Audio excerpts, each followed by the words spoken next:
We wish you a Merry Christmas. We wish you a Merry Christmas. We wish you a Merry Christmas and a Happy New Year. We wish you a Merry Christmas. We wish you a Merry Christmas. We wish you a Merry Christmas and a Happy New Year. Hi everybody, and welcome back to the Awkward Squad Reviews. If you're here, An actual review this time. This is a review, not a reaction. But if you want to see our reaction, because I'm sure you've seen in the title that we reacted to, or this is the review of How the Grinch Stole Christmas. So if you want to see our reaction, you can look up at the info card that's in the top right of your screen. I'm going to guess it's over here. I don't know if it is. So don't judge me if I'm wrong. It's for me.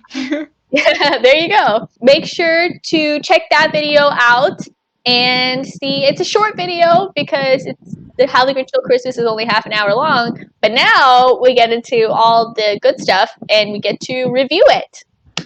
Yay! All right, so because it was Shree's first time ever watching How the Grinch Stole Christmas, this version of How the Grinch Stole Christmas, Shree gets to start the review. Yay! So what do you think? So, I've heard a lot of hype about this movie from these two especially, but also from like a lot of other people. And I've heard You're a Mean One, Mr. Grinch on the radio a ton, and I've heard it just everywhere, like over the holiday seasons, over the years. But actually seeing the old classic version was kind of nice. It felt like something you would watch on TV, especially because of like the commercial breaks and stuff. It looked like a Christmas special more than a movie, but it was still kind of sweet. It looked like something like you would just put on for Christmas and then just like have in the background while you're like lazily going around, like hot cup of hot cocoa and just like sitting and like looking at presents and stuff like that. It's like one of those idyllic scenes. Yeah. It's like I have no past connection to this movie, but it still feels very nostalgic because of the animation style. You mentioned in the reaction video that this one is more like old schooly, and it's like, it's very simple and it's two-dimensional, but it works, and it's just very... They use it very effectively. Yeah. And they have some really interesting transitions. Like the strawberry turning into... his eye. Yeah. I think that the 2D animation keep it like it's like you said, it's very simple, and I think that it matches Dr. Seuss. Like Dr. Seuss. Oh yeah, it looks like words. Yeah. It looks like one of his books come like just moving. Yeah. It just. I think that's exactly what I would have expected if I'm like, those flip books that if you go through fast enough, it looks like a movie, right? I feel like if I took a Dr. Seuss book for How the Grinch Stole Christmas, like a flip book like that, and I thought this is kind of what I would expect. Yeah, it felt straight out of one of those books, which is kind of different from some of the other adaptations of this book that we've seen. They're both longer. Because of that, filming styles. Yeah. But I was just saying that this one is the only one that really sticks true to the book because the book is very short. And that's not me saying something bad about the other two movies. I can't even speak to one of them because I haven't seen it. But I haven't seen either of them. But it's just something to think about because of the much longer runtime for both of those movies, they had to put more into the story. Yeah. And I think that sometimes, keeping it like simple and just straightforward, I think that has its own charm, and I think that's why a lot of people like this. Like, there's no like Dr. Seuss in general. He didn't have like a lot of like random plot points in the middle of his story. Like, he had a very simple storyline, right? It's for kids to understand. It's a kids book, right? Generally, And when you bring it in, random is a very good way to describe Dr. Seuss's books, actually. Yes. I mean, by random, I guess I should say, like, they're just pulling plot points out of nowhere. Like, you know, Cindy Lou is There's the one Grinch's daughter. storyline. What? Like, Oh my god. It took me a second to register what you said. I mean, that's what I'm saying. Like, Dr. Seuss doesn't do that kind of thing, you know? So I think keeping it very simple and literally, like, I think it's a read aloud of the book, I believe.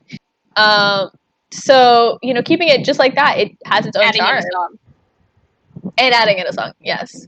I think it's a cool thing, like, it's kind of like what you said, like with the nostalgia. I was gonna say that it's like something like like a lot of times I think that we take like I have my family, we don't celebrate like Christmas like crazy. We're not like one of those people who has a tree. The first time I ever had a Christmas tree, it was my 16th birthday, and it was my sweet 16 present because I wanted a Christmas tree my whole life, and my parents were like, "Here you go, sweet 16." That was my present. It was like the best Christmas ever.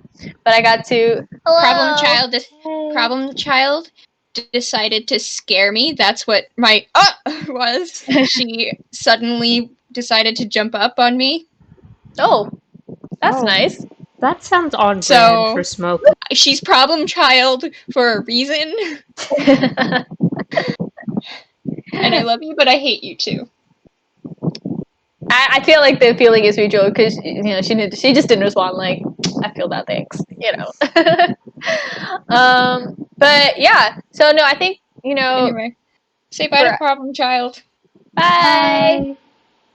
No, but like I was saying, like my family, we didn't celebrate Christmas like a lot. Like some people like have Christmas traditions. They have the tree lighting. They have a whole bunch of things like on TV, right? And we never did that. But I feel like part of it, like if you are one of those families, there's like a really strict like, you know, we have to do the tree on this day, this like that, right? And it's very strict. I feel like sometimes it kind of loses the specialness because Christmas is a special holiday for everybody. Like that time of year, it's just people seem nicer. Like if nothing else, like that's what happened. Like people are The air is just happier. yeah, the atmosphere makes you feel joyful. Like you don't even have to be like a joyful person on a regular basis, right? You could be like a biggest Scrooge. But like at some point there's going to be some Christmas like, you know, this is a nice moment, right? And so I think sometimes if we're so busy trying to keep with, you know, our traditions or like keeping everything on time that we forget to like chill and, you know, enjoy some of the atmosphere. And I think this is one of those movies that, you know, you'd be like, you know what? We have a free half an hour, you know, we have the kids, or even if you're like adults, because I would watch this. Should I have a significant other, but I don't have one. But Rise inside. I am alone. But this is something that I would watch by myself. I would watch with you guys, clearly. You know, something I would watch, you know, potentially with, you know, my husband, you know, when we, you know, we're not doing anything around Christmas time, or, you know, I would watch with my whole family, like kids, grandparents, everybody, you know. This is one of those movies that you can adapt to any situation, and it just it's not, like I said, it's not long. Well, I guess not. But you know, it's not long, so you can take it's just half an hour to enjoy yourself with your family. And I think that's really nice about this. One thing we always did every holiday season was go around and drive and look at like all the Christmas lights. So we'd be heading home from like the grocery store or something, and my dad would take like a weird turn into like a nice neighborhood, and then like we'd just like go through all the different alleyways and all of the different like street corners and look at all the lights. And that was like a really magical, special moment I always had with my family. And you know, it still continues today. See, I love those houses. Like those are like I don't know. I just love because I mean like I feel like it. Because it's like you said, it costs a lot of money to have all this electricity and stuff, and the fact that like you're willing to put it out and the thing is, most of the time it's not for them to enjoy. because you're the ones thinking about the electricity, where you're going to plug everything in, setting it up, taking it down, right? So it's mostly for other people, and I think that's part of the kind of whole idea, because that Christmas is like a special time and everybody's nicer, because they're thinking of other people. They're not really doing it for themselves. Yeah. And the thing is, most people don't think about it like that. Like, honestly, normally I don't think I would have thought about it as a kid. I was just like, oh, people put up lights, that's cool, right? But like now when I look at it and I'm thinking like, I know that electricity costs money. I know that all of this stuff costs time. It takes time, and I'm like, I appreciate it so much more especially when the families that go like all out, or because that takes a lot of commitment, and so I appreciate it. Like, grown up, like technically I'm an adult, but I guess yeah. No. If you heard when I referred to us as adults, like earlier, I kind of hesitated for a second. Maybe we should get back to reviewing the movie. Yes. I think part of the review for this movie, though, is just the fact that it makes you feel like this is Christmas time. Yeah. Like, no, it's very much it has that Christmas feeling. Yeah, it glorifies Christmas. I'm not saying that in a bad way. That's a good thing. it kind of. I just feel bad. It shows you the magic of Christmas and how it becomes the sun. I feel bad for the little kids who grew up thinking, "Oh, that's how the sun is made," and then they went to science class. No, but I feel like this is kind of like how the Grinch Stole Christmas, like the Charlie Brown Christmas, those kind of Frosty the Snowman, Rudolph the Red-Nosed Reindeer. Those are like classics. Yeah, like, this is kind of part of that repertoire.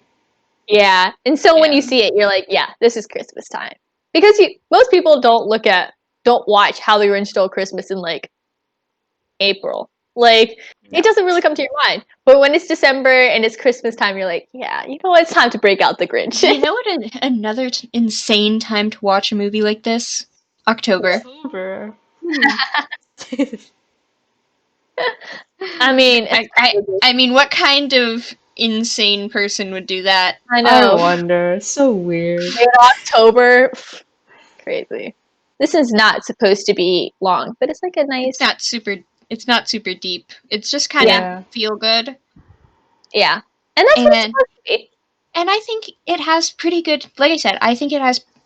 I really appreciate the production. Yeah, it's not like it's. You can tell it's really old, but it's really good for that time. And like I said, they got really creative and interestingly creative with transitions.